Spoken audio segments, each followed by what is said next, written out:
Selesai sudah kita dari dalam gua, Pak. Ya, kita melanjutkan ke areal kedua, yaitu di daerah Arca Buddha, itu yang didirikan oleh raja pertama di Bali pada masanya Raja Sri Kesariwarmadewa pada tahun 778 Masehi. Di sana kita lihat puing-puing dari kuil Buddha yang sudah jatuh pada tahun 1917 karena gempa bumi dan erupsi dari Gunung Agung dan Gunung Batur. Mari kita lanjutkan. Mari, Pak.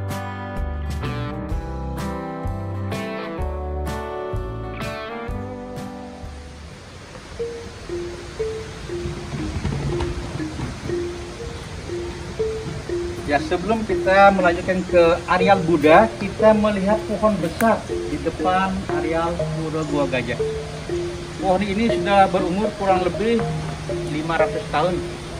500 tahun. Ya, orang Wow. dari akar itu dari ring kayunya yang setelah dicek pada masa pemerintahan Belanda itu kurang lebih berumur di atas 500 tahun. Pohon apa ini, Pak? Ini namanya pohon kepuh. Pohon kepuh. Pohon kepuh. Kapuk.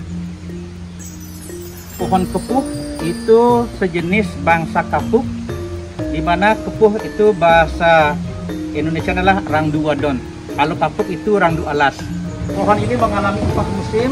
Kali pertama pada bulan Januari itu tidak ada daun, bulan Februari baru ada daun, nantinya sampai bulan Juli yaitu runtuh daun, bulan Agustus sudah ada bunga.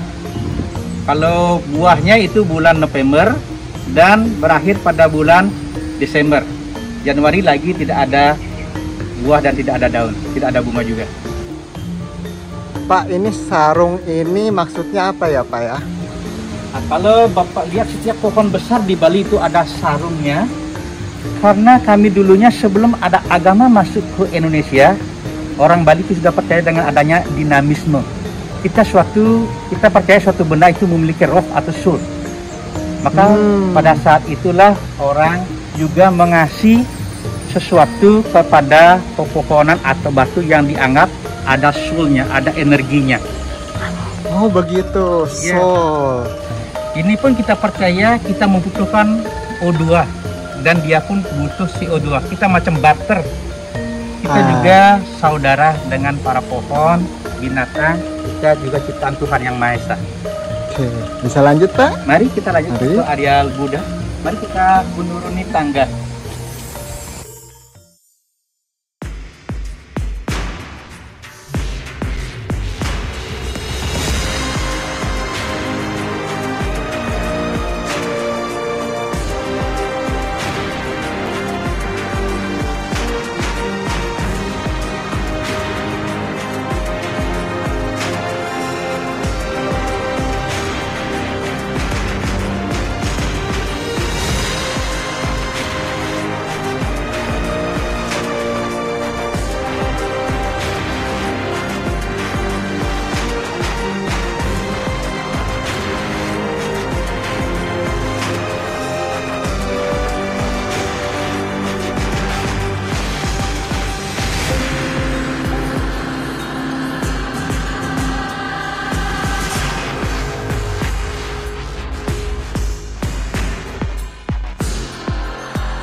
Nah, menyambung pembicaraan yang tadi saya bilang di bawah ada kuil Buddha. Inilah reruntuhan dari kuil Buddha, di mana kuil Buddha dulu aslinya ada di atas sana.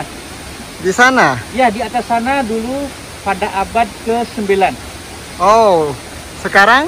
Sekarang jatuh tahun 1917 tanggal 21 Januari karena ada gempa bumi, vulkanik dan tsunami terakhir di Bali. Boleh dilihat, Pak? Boleh, silakan, mari kita tunjukkan dari sana.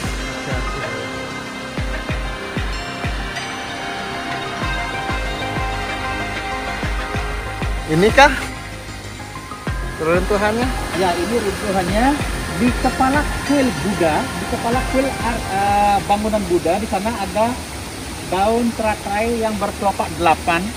Itu sesuai dengan ada dinasti Blanjong di Sanur. Itu berangkat tahun 913 Masehi yang ditulis oleh raja pertama di Bali. Itu Raja Udayana. Sri Kesari Warmadewa. Oh. Kalau Udayana itu raja ke-6 di Bali, namanya Sri Udayana Warmadewa. Juga turun dari Raja Warmadewa. Itu Oke. dalam dinasti Warmadewa. Boleh kita lihat di bawah. Mari kita ke bawah.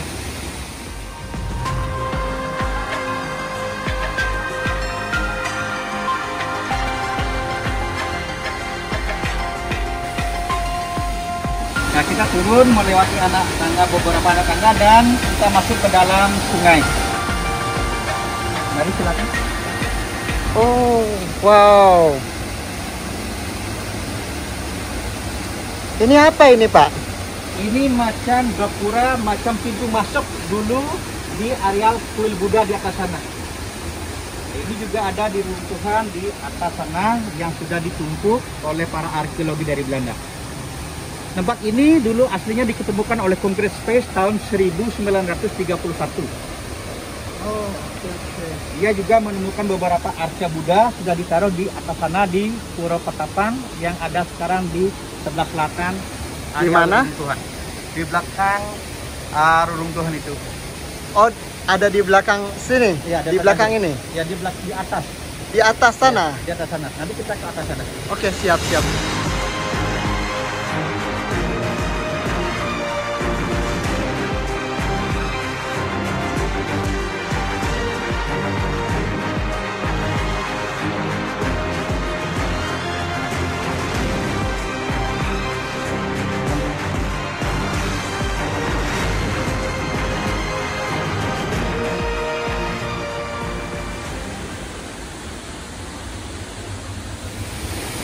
Ya, itulah asli dari kepala kuil Buddha yang bangunnya dulu di atas sana, di sebelah selatan, jatuh pada tahun 1909. Bukan kepala dari Budanya ya, Pak, ini, Bukan, Pak? ini kepala kuilnya. Oh. Akan tetapi di atas kepala kuil juga ada arca Buddha, akan tetapi kelihatan badannya saja, kepalanya sudah tidak ada juga. Oh, ini? Ya, ini adalah bekas dari arca Buddha yang berada di atas Oh, iya, benar. bongkahan yang besar di sini ini adalah bekas dari kaki kuil Buddha yang di atas sana. Nah, ini pun tidak dapat dipindahkan. Yang ini? Ya, yang besar ini. Di sini pun dipakai tempat para pertapa juga dulunya setelah tempat ini jatuh. Oh, Ini pun bisa dipergunakan kalau orang mau ritual meditasi di tempat ini di waktu malam hari.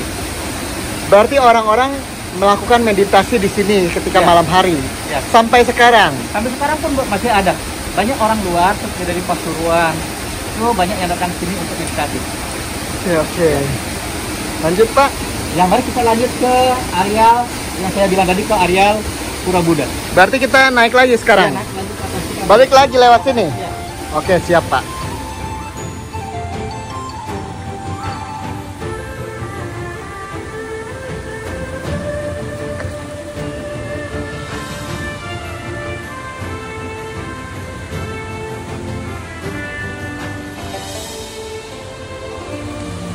Mari, Pak. Mari. Tapi sebelum kita menuju ke tempat akhir, Mhm. ke Pura Buddha, Mhm. jangan kita lewatkan di sini ada tempat meditasi yang lebih bagus dari akar-akar pepohonan. Oh iya, saya pernah meditasi di sini diajak sama Pak siapa itu yang tua? Pak Gusti Ketut Rake. Ah, iya. Yang tua itu, yang rambutnya juga panjang putih.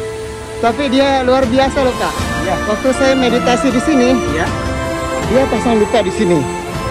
Ya. Saya merem sebentar, dia sudah hilang. Dia Dia mirip. pindah ke situ. Saya merem sebentar, dia pindah. Nggak tahu kemana, pokoknya dia pindah. Iya. Gitu. Dia itu juga minta izin kepada yang berkuasa di tempat ini. Dimanapun bumi kita pijak, di sana lagi kita junjung. Kita menghormati tempat-tempat sakral yang dimiliki oleh alam semesta. Kita kasih lihat dulu ya ininya, Ya. tempat meditasinya. Ini Ya. luar biasa, ini tempat pohon ini memang udaranya, auranya enak banget bener-bener nih guys. Pohon ini dinamakan pohon kacu. Pohon apa? Pohon kacu. Kacu. Kacu. Ya. Mirip dengan pohon Bodhi yang dipergunakan oleh Sang Buddha untuk meditasi. Oh, oke. Mari kita lanjut sebelum kita ke atas. Di situ juga ada tempat pertapaan pada masa Raja Sri Kesari Warmadewa, juga permandian. yang begitu simpel. Tidak seperti di areal Gua Gajah. Di sini lebih simpel karena ini lebih tua. Oke, Mari mari kita kita, lanjutkan. mari, oke.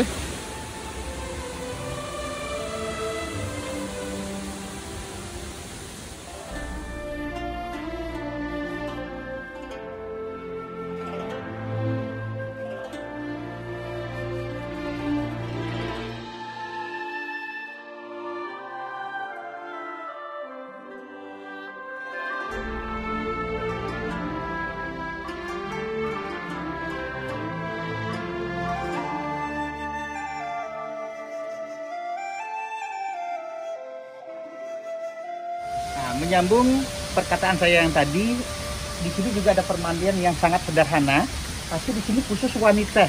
Oh, untuk wanita. Ya, di sini namanya bulatan, itu melambangkan dari yoni atau perempuan. Itu khusus punya perempuan untuk mandi di sini. Setelah di sana ada tempat mandi pancoran untuk khusus laki-laki. Bentuknya kalau di kamera seperti hati ya. Ya, di sini hati karena ini punyanya wanita. Tapi macam sebenarnya dia bundar. ini. Ya, Tapi kalau dilihat dari kamera seperti hati. ya ini. Ya. Memang ini berbentuk jantung. Di sana ada mata airnya. Ini mata airnya dari belakang. Oh, Itu mata airnya kan kelihatan. maaf ya, permisi. Itu mata airnya Ya. yang beriak itu. Oke. Ini apa, Pak? Ini juga batu yang kita percaya di sini pun tempat duduk dari bidadari yang akan turun mandi di sini. Sebab pada tahun 1960-an setelah penggalian tempat ini, di situ ditemukan rontal. Apa itu rontal? Rontal itu adalah sebuah aksara suci. Ini boleh diinjak? Boleh. Ini ditemukan oleh penduduk di sini. Nah, sebuah rontal. Itu daun rontal yang ada tulisan aksara Bali. Lontar. Iya, Oh. rontal. Rontal atau Iya. lontar? Yang aslinya adalah rontal. Rontal. Oke. Nah, ini ditemukan di sini. Setelah itu di store ke BPCB, Badan Pelestarian Jagar Budaya. Ini bukan. Ini hanya lubang biasa. Ini lubang tempat buku yang ditemukan oleh penduduk di sini. Ini lubangnya. Ya. Seperti yang saya bilang tadi, di sana tempat mandi wanita, di pancoran khusus laki-laki. Pancuran ini Ya, ini pancoran dinamakan Sudamala. sudah male. Ya, sudah itu artinya pemersudan atau pembersihan, mala itu artinya malapetaka. Ah. Orang mimpi buruk, punya firasat tak bagus, datang sini untuk mandi. Oke. Kalau punya mimpi buruk boleh mandi di sini. Oke, siap. Oke. Nah, yang saya bilang tadi, di atas sana juga ada ceruk untuk pertapaan pada saat Raja pertama merintah. Di sana juga ada tempat pertapaan dari para pendeta. Itu Ya, yang di depannya ada juga mata air, tapi tidak boleh dipergunakan untuk mandi. yang ini nggak boleh dipergunakan untuk mandi. Tidak boleh. Kenapa, Pak? Kita percaya selain kita yang ada di sini, kita juga percaya ada beberapa dari alam lain yang memakai tempat ini untuk mandi. Itu banyak yang pernah melihatnya di sini.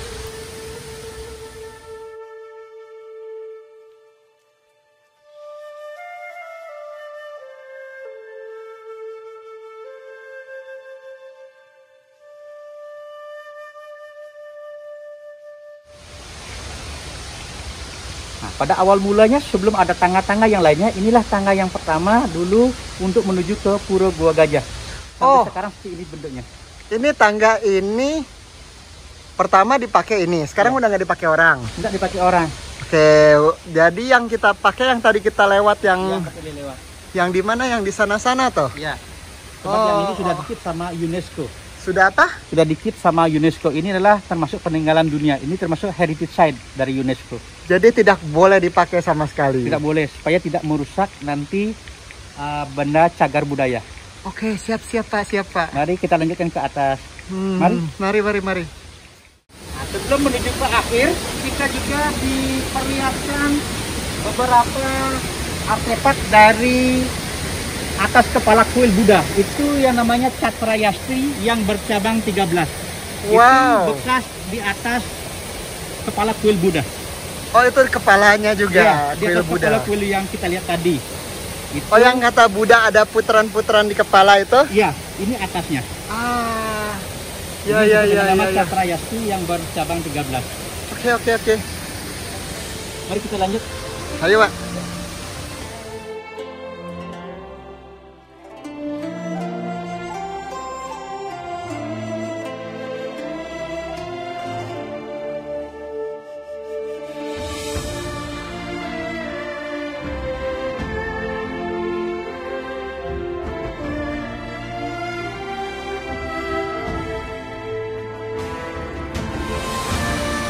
Menyambung perkataan saya yang tadi, inilah asli tempat kuil Buddha dulu. Ini masih terpisah dari pahatan-pahatan yang ada. Kenapa di sini di atas? Sebab dulu tempat para malaikat atau para dewa itu ada di atas. Maksudnya gimana? Ini aslinya kuil Buddha yang sebelum jatuh ada di sini, di tempat ketinggian. Oke. Di sini juga ada beberapa ceruk yang dulunya tempat para arca Buddha ditempatkan di sini sebelum jatuh ke sungai. Jadi sebelumnya ada kuil di sini. Ya, di mana kuil Buddha bisa dilihat dari Gua Gajah. Mereka jatuh ke sini. Ya. Oke. Oke, karena sudah hampir sore, hampir malam, kita lihat keberadaan pura Gua Gajah yang berada di dalam pura adalah sebuah arca Buddha tanpa kepala. Mari kita masuk. Tempat terakhir yang kita tunjuk ke dalam pura Buddha. Mari kita. Permisi Pak Mangku.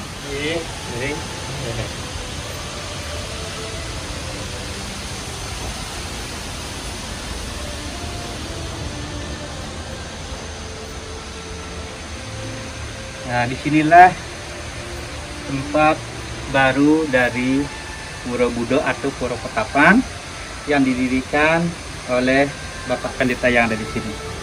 Di sana tersimpan sebuah arca Buddha yang masih satu tanpa kepala. Nah, kalau di dalam foto Bapak lihat dua arca Buddha, satu yang masih utuh, itulah yang hilang pada tahun 1991. Yang tersisa cuman sekarang arca Buddha yang tanpa kepala. Oh, ini pernah hilang juga? Yang ada arca Buddha yang utuh pernah hilang dan tidak diketemukan sampai sekarang.